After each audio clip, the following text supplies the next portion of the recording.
একটা গল্প বলি আপনাদেরকে। এক বাড়িতে একটা গাধা ছিল এবং একটা কুকুর ছিল। তো একদিন চোর ঢুকলো।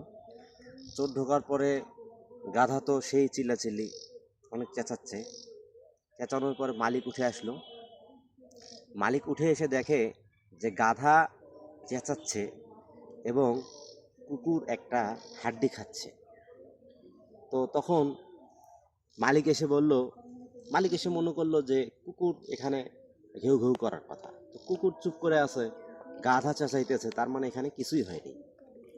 তখন সে গাধাকে একটা বেত দিয়ে বাড়ি মেরে আবার সে ঘুমাইতে গেল।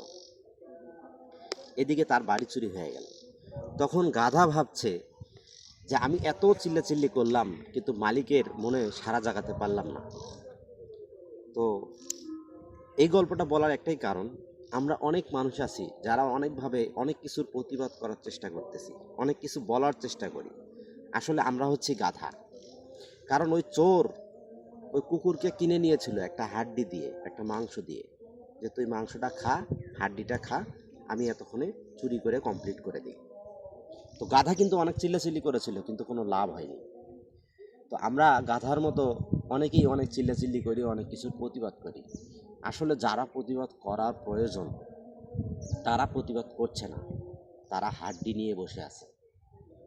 তারা কারা? তারা উপর লেভেলে যারা আছে, সচিবালয়ে যারা আছে, আইন প্রশাসনে যারা আছে, বড় বড় লেভেলে যারা আছে, সাংবাদিক যারা আছে, তারা কিন্তু চুপচাপ, তারা হাড্ডি খাচ্ছে বসে বসে, চোরের দেয়া হাড্ডি খাচ্ছে।